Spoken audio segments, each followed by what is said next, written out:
po mga ka-Osanoon. Today I'm going to teach you how to install the MH79 anti-theft device. But first of all, I have to let you know what is this device. So this is an anti-theft device. It's going to prevent your motorcycle from being stolen. And this anti-theft device is going to be suitable for motorcycle that has normal key, because most of the motorbikes right now has smart key or remote key. So this device is going to turn your motorcycle into a normal one using this smart key. So the smart key comes with it. So I will show you how to install this one easy and fast. So first of all you have to do is to remove the mask of the motorcycle. That's number one. The second is also you have to remove the mask of the light of this motorcycle. So paro gamay, and then it should be good. Then all you have to do is to detach the headlight, the mask from this one. Fast. So ibutang lang to diha ah. So karon kining atong anti-theft device nasa uban nga line jack. So in every model, meron pa siyang iba-ibang line jack, especially for every brand or every model of every brand. So say for example, itong Honda Wave, ang nababagay na ayon po na line jack nito is ito po. So usually yung factory setting po ng motor, yung line jack po nila, ito po, na-connect po sa may ignition. So ang gagawin na po natin, isang press sa likod, tanggal po yan. Tapos ang gagawin natin, ito po, kukonek lang po natin dito. Napaka easy. Yun. Wala na po tayong puputulin na linya. Napaka simple. Tapos ngayon, ang gagawin natin ngayon, i-connect lang po natin yung mga wire na ito according po sa kulay ng mga linya, kasama po yung line jack. So ito po yung positive line or before the key line. Gagawin lang po natin is i-attach po natin ito. Tapos make sure po na strong po yung kapit niyan, na hindi siya basta-basta na tatanggal. Tapos ang gagawin po natin, iti-tape po natin to this way to make sure po na yung metal po ng bawat connection ay hindi po siya tatama po sa metal.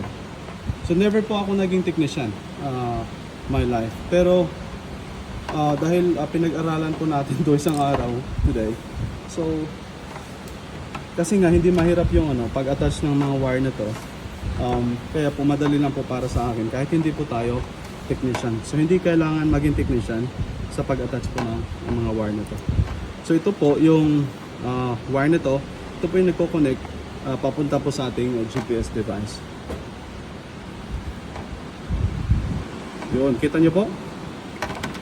Hindi po siya basta-basta natatanggal. Napaka higpit ng kapit, parang my forever. Same thing, tape po natin siya to make sure na mas kakapit po. Kasi makapit na so mas pinakapit pa po natin.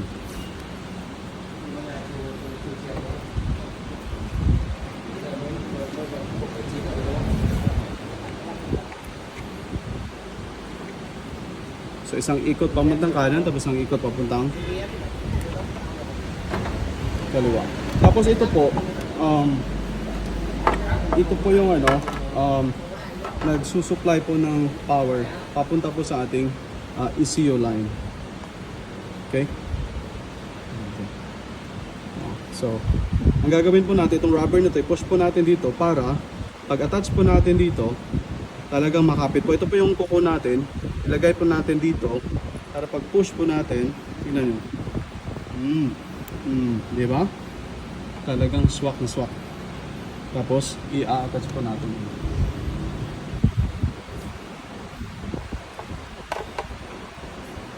So that's Miss Zong. She's gonna buy this bike. So she wants device installed on her motorbike.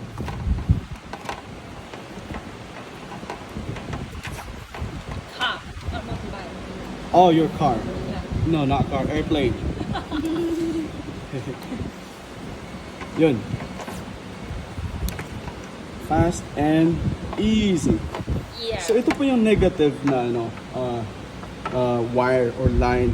We're gonna install this one last for safety purposes. Okay. So if you wanna ask what are these two yellow lines are for? So this one is for the vehicle locator function. This one is connected to the signal lights. So two signal lights, left and right. So I'm going to show you, teach you how to install this one. So first of all, you have to make sure that you find the positive line for your signal lights. So in the case of Honda, they usually use these colors, the sky blue or light gray and the light orange. So all you have to do is simple. Or if you don't know which one is positive, you can also use the tester, this one, just to make sure, okay? But since we already knew, we're just gonna connect this line, okay? So we do it like this, and then boom, and then we do it like this.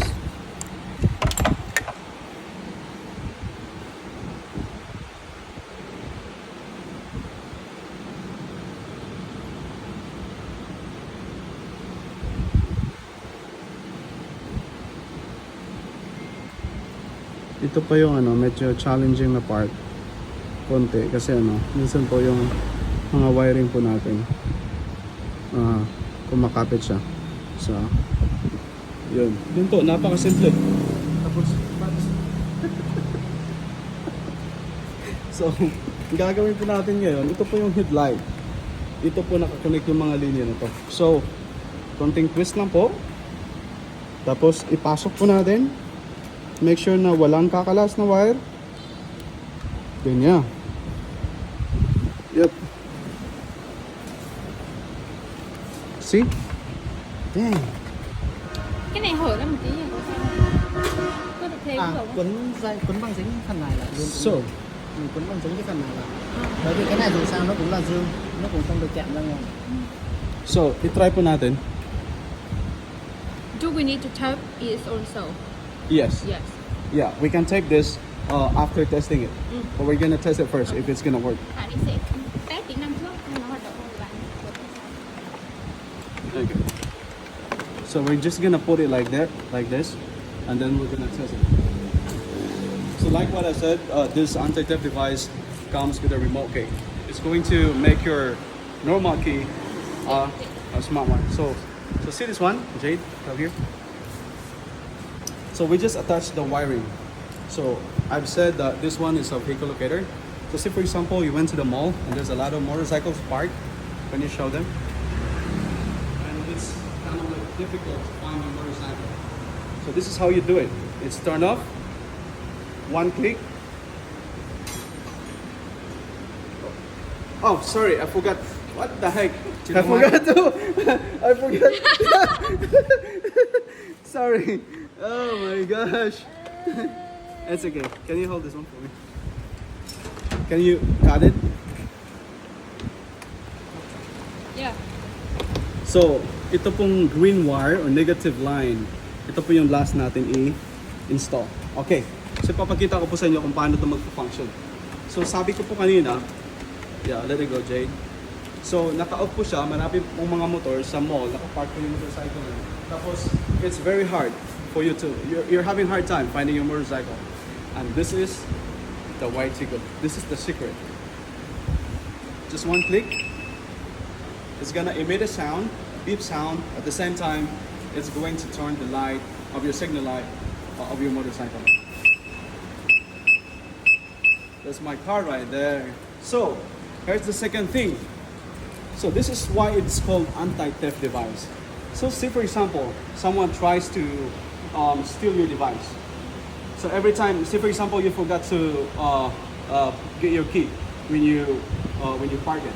See, for example, they have the key. So every time they turn on the motorcycle and they try to move this one, it's gonna sound an alarm. See? They're trying to install your motorcycle, it's gonna sound an alarm. And here's the good thing. Even if they have access to the key, even if they have your key, even if they turn it on, they can run it.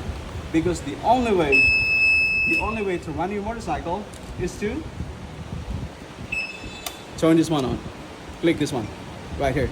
And then you can go. And here's a very important feature. Say for example, worst case scenario. Somebody maneuvered to remove the key and then try to run your motorcycle and they saw it running.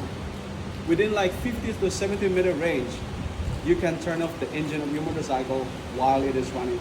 Just push the lock key. It's gonna turn the engine off. It's awesome. You have to get this one now, as soon as possible, before it runs out. Let's go! Arsenal!